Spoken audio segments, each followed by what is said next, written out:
Hello everybody, Ben Rogers here, the Raptors Digest Riker. We said in the last video that the news is going to start picking up, and Kyle Lowry, we broke down the sort of Heat talk that was reported a couple days ago, and now there's another team in the race. Another couple teams, but one of them was more of a solid report, and the New Orleans Pelicans, they have expressed a serious interest in signing Kyle Lowry this offseason, and then that has led to a lot of talk of a potential sign-in trade with the New Orleans Pelicans. So the Raptors might be even more realistic than the Miami Heat, getting some pieces back if Lowry ends up walking and decides to go to the New Orleans Pelicans. Riker, what are your initial thoughts on this report and Lowry going to New Orleans?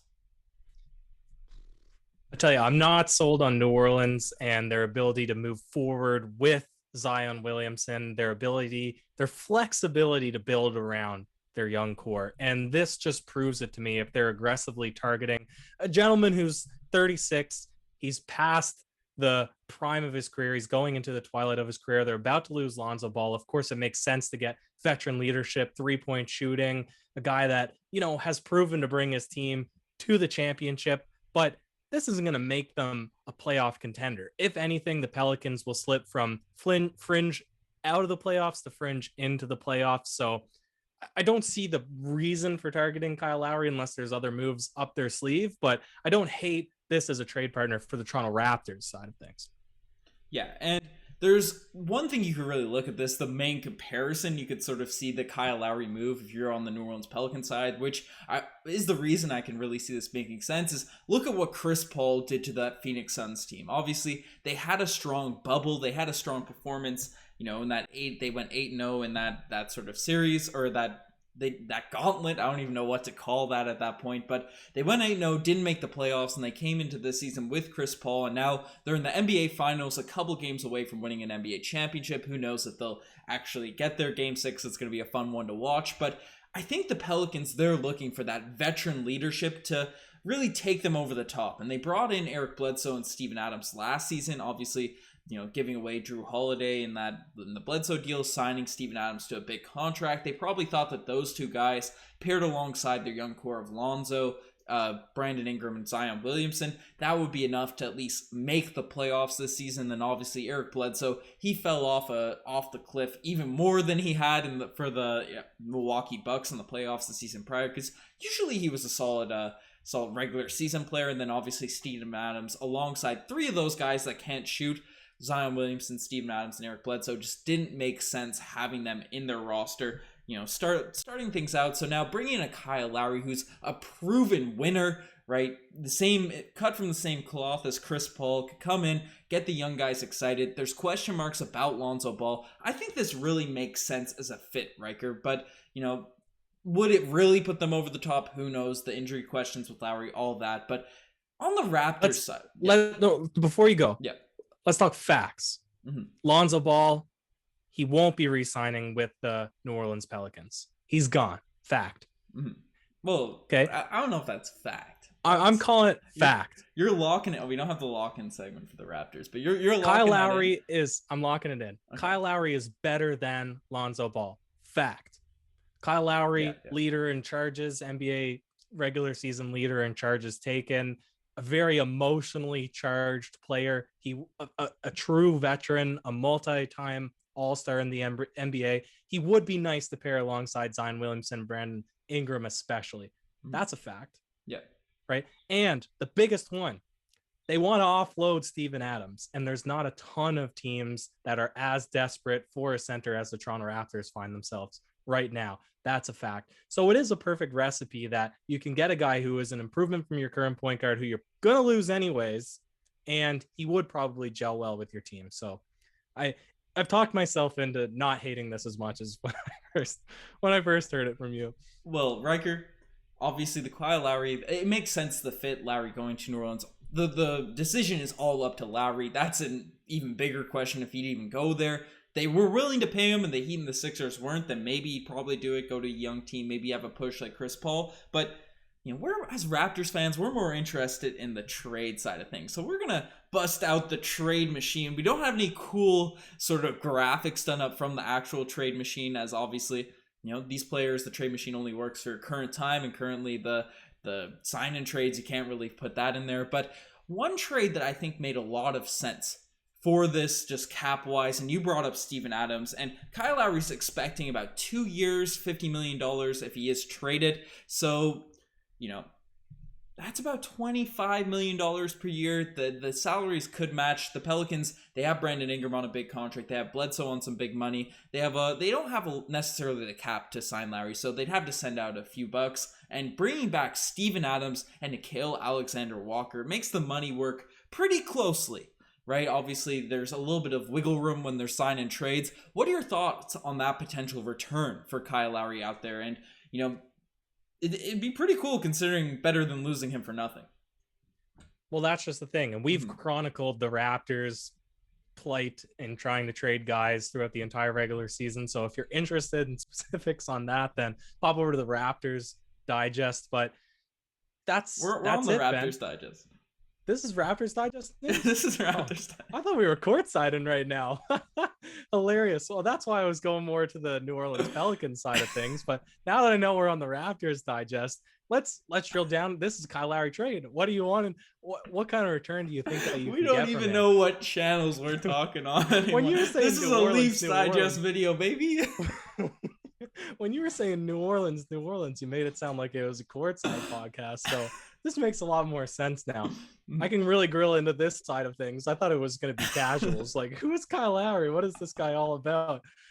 So is this as good of a trade as we could possibly get? The answer is, if this is as good as what's out there, you'd probably go for it.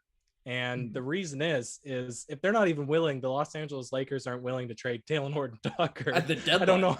At the deadline, I just don't see what trade partners are willing to trade for a 36-year-old Kyle Lowry who wants $25 million a year. So this one, you'd probably do it, though. The one thing that I'll say, and that almost everybody will say, is, what if Steven Adams is a dud? What if his lack of scoring, right, holds him out of being able to play him in the fourth quarter, being out, right, puts him on the bench and closing out games? You have a guy that you're paying at almost max money just to sit on the bench, and that's a negative asset to have, Ben.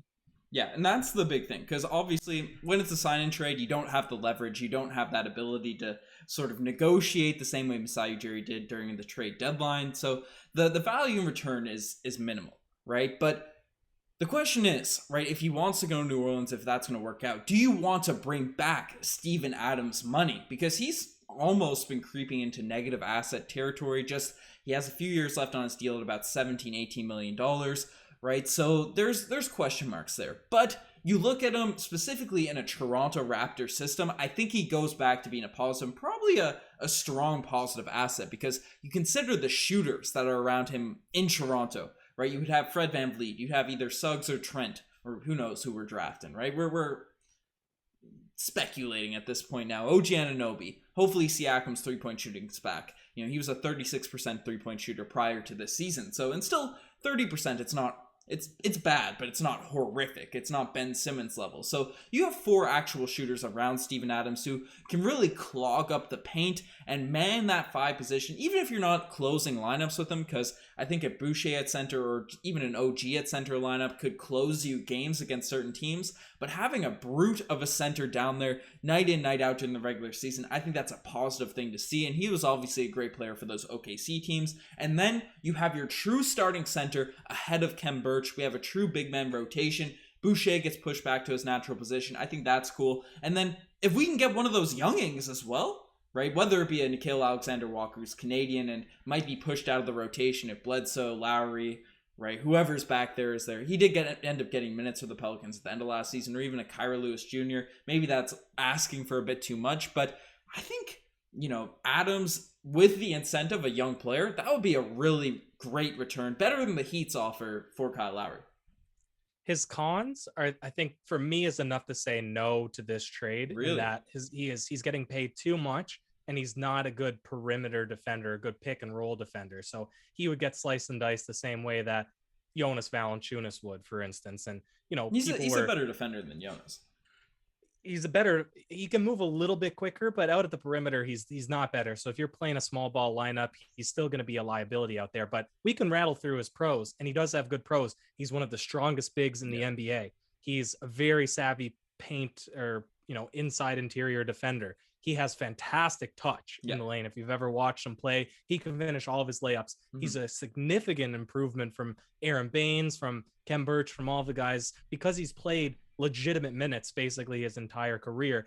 And the final thing is, if you were comfortable to pay him that money, and if he knew his role and he was fine to sit out games where there's smaller matchups, he wouldn't be intimidated by the likes of Joel Embiid, Giannis, whomever, right? He'd be strong enough to actually make that wall, unlike Aaron Baines, or when Aaron Baines became unplayable, having to play Boucher at the 5 because Boucher just wasn't strong enough. Not even for Dwight Howard, right? Not even for Dwight Howard. So if you put Dwight's a guy like Steven Adams, there's a lot of pros for him, but I think, maybe not being able to play him with close games, his contract, and his inability to really guard out the perimeter, I think that's still enough to say no to this trade. Yeah, see, I don't know. I look at it as, if he can't guard on the perimeter, Kem Birch showed a pretty strong ability to be able to do that, so you throw him, insert him at center, and then the small ball unit. We're not going to get much better at center than Steven Adams, and I've been saying it, I want a true starting center, and regardless of your thoughts of modern day basketball, right, if you just want to run 3, 6, or 5, 6 foot players out there, or regardless, Steven Adams is a starting center in the NBA, no matter what you believe in analytics, 3-point shooting, and all that. His ability, his touch, his defense, they're all factors that have to be taken into account. And even if it does become unplayable at times at the end of games, right, against certain matchups and stuff, you live with that because he's not on a max contract by any means, about $17 million per year. I think that's something you eat up for your average starting center in the NBA. But that's sort of the Steven Adams route. I don't know if you have any more points on him, because the other, right, we busting out the trade machine left, right, and center in this podcast that I've seen talked about, right, is, you brought his name up earlier in the podcast, Ryker. It's the first ever official video on the podcast. Photoshop done up a while back. Lonzo Ball, sign and trade straight up Kyle Lowry for Lonzo Ball. Who says no? Is Lonzo coming to Toronto? Do the Raptors do it? Do we need more guards? What are your thoughts on Lonzo Ball? Were we predicting this 4 years too early? It'd be great if we got him. Max Kellerman said it best himself. You want a guy who is shooting 7-8 threes a game, almost 40% from 3, who can make pinpoint passes, right? Who doesn't keep the ball in his hands, can create plays, can set up an offense, right? Has great experience in the NBA, is athletic, has great size for a point guard. There's no team in the NBA that, based on what he can do, his resume, his stats, he's not a negative asset by any means. He's not the guy that people would want to get back for Kyle Lowry. But if, again, all your chips are on the table, you're losing Kyle Lowry because you don't want to pay him $20 to $25 million per year, and he's just going to walk, I would do it. I would sign and trade for Lonzo Ball if that opportunity was there. It's not the best fit. It's certainly not the player that we'd want to get from our free agency, assuming we're going to draft Jalen Suggs. So, but he's not a bad player. You'd probably find a way to make it work. You'd probably have to play him at 2, something like that, maybe backup 2. I don't know how it would work out, Ben.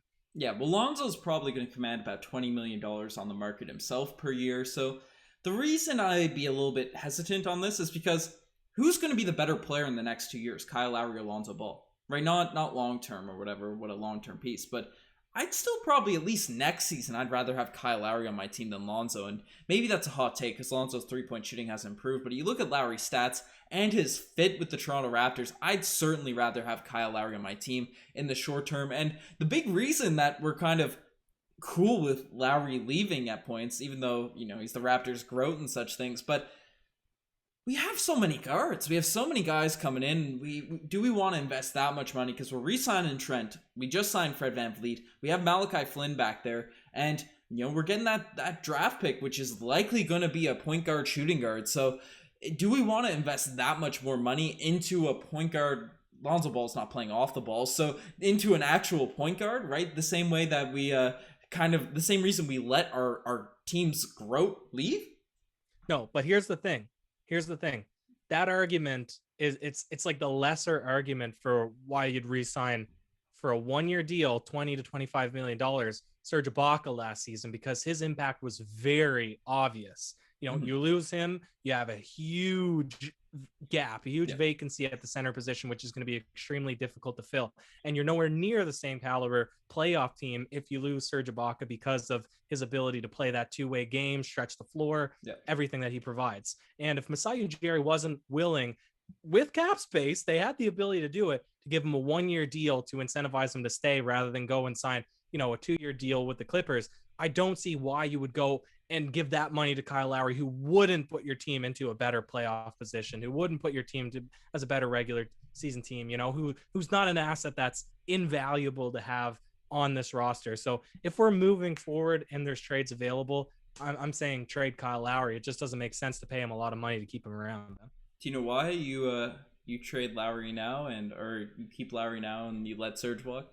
Because we were getting Giannis, sir. We were getting Giannis Antetokounmpo, who's gonna win a championship likely. That could have been in Toronto, but stuff. You're giving me PTSD with all the rumors. I deleted the Giannis segment video again, but let us know what you guys think. Would you guys want to see Lonzo Ball on the Toronto Raptors? Would you want to see us trade for Steven Adams, collect some of those assets? I guess the final one we could talk about, right? And it might make a few people say, oh, geez. Right? We haven't had this segment pop up on the screen for a while, but what if we got back Eric Bledsoe, Riker? Lowry for Bledsoe, straight up. You're not feeling it? You're not wanting Eric Bledsoe? No team in the NBA wants Eric Bledsoe. Poor guy. Why? Poor guy. He's only getting $15 to $17 million per year. I think that's maybe even more at this point. $18 million. You wouldn't want to pay Eric Bledsoe for the next few seasons on that? Soft pass. Soft pass, Ben.